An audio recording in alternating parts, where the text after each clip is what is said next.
በጣም ኢንስፓየር ያደረገኝ የነካኝን አንድ ታሪክ ላጫውታችሁ። ፓስተር ዮሴፍ እባላለሁ። ጸሎት ለምትፈልጉ ሞሪያ ፔንቴኮስታል ቤተክርስቲያን አለም ገና እንገኛለን። ስልኬን ማግኘት ትችላላችሁ። ጌታ ኢየሱስ ይባርካችሁ። ባልና ሚስት ነበሩ እና ሁለቱ ባልና ሚስቶች በጣም ይዋደዳሉ፣ ይከባበራሉ፣ ይፈቃቀራሉ። ሚስት ግን ከጊዜ በኋላ በሽታ ምክንያት የዓይኗን ብርሃን አጣች። ከዚህ የተነሳ በጣም አዘነች። ባሏ ግን እንደዚህ አላት፣ አይዞሽ፣ አለማምድሻለሁ፣ አብሬሽ እሆናለሁ እና እኔ አሳይሻለሁ፣ እንደ ድሮሽ መስራት ትችያለሽ አላት። እሱ ወታደር ነው፣ እሷ ደግሞ የመንግስት ሰራተኛ ነበረች፣ የቢሮ ሰራተኛ ነበረች እና የዓይኗን ብርሃን ካጣች በኋላ ባስ እንዴት መያዝ እንዳለባት፣ ደረጃ እንዴት መጠቀም እንዳለባት፣ ሊፍት እንዴት መጠቀም እንዳለባት እያሳያት አብሯት ሆኖ 1 ሳምንት፣ 2 ሳምንት፣ 3 ሳምንት አብሯት ሆነ። ከዛ በኋላ በሶስተኛው ሳምንት መጨረሻ ላይ አንድ እሑድ ቀን ከነገ ሰኞ ጀምሮ ራስሽ ነው የምትወጪው የምትገቢው፣ አለሞ ራስሽን መቻል አለብሽ አላት። ከዚህ የተነሳ ተጨነቀች።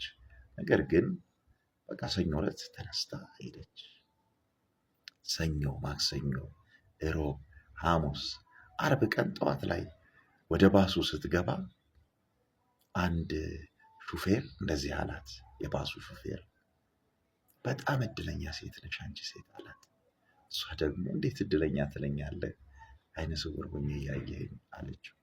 አይ አይደለም፣ በጣም የሚገርምሽ ነገር በእያንዳንዱ እርምጃሽ ላይ በቅርብ ርቀት የሚከተልሽ አንድ ወታደር አለ እና መጨረሻ ላይ የቤትሽን ደረጃ ወጥተሽ በሩን ከፍተሽ ስትገቢ ነው በርቀት እንዲህ ስሞሽ የሚለይሽ።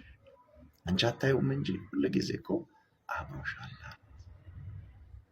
በጣም ተደነቀች፣ ደስም አላት። ለካ ባሌ ከኔ ጋር ነበረ፣ እኔ አላየውም እንጂ ለካ እሱ ይጠብቀኝ ነበር አለች። እነዚህ የሚዋደዱ ባልና ሚስት እንዴት እንደሚጠባበቁ፣ ባልየው እንዴት እንደጠበቃት ተመልከቱ ወገኖቼ። እኛ ባናየው፣ እኛ ባይገባንም፣ ሁል ጊዜ ፊል ባናደርግም፣ እግዚአብሔር ግን ሁል ጊዜ ይጠብቀናል፣ ሁል ጊዜ ከኛ ጋር አለ። ክብር ለጌታ ይሁን። መዝሙር 121 በቅንፍ ጋበዝኳችሁ። እስራኤልን የሚጠብቅ አይተኛም አያንቀላፋም። ይሄ ደካማ ሰው ነው። ምንም ወታደር ቢሆን አንድ ቀን ሊደክም፣ አንድ ቀን ሊረታ ይችላል። ዘወትር 24 ሰዓት። ክብር ለጌታ ይሁን። በእያንዳንዲቷ ሰከንድ፣ በእያንዳንዲቷ ደቂቃ የእግዚአብሔር ጥበቃ ስላልተለየን ዛሬ አለ። እግዚአብሔር ይጠብቃችኋል፣ እግርህን ለመናወጥ አይሰጥም ተብሎ ተጽፏል። ሃሌሉያ! የእግዚአብሔር ጥበቃ ይብዛላችሁ። ለምትወዱት ሰው የእግዚአብሔር ጥበቃ እንዳይለየው ይህን መልእክት አጋሩልኝ። ጌታ ኢየሱስ ይባርካችሁ። ፓስተር ዮሴፍ ነኝ። ተባረኩ። ወዳችኋለሁ። ቻው ቻው።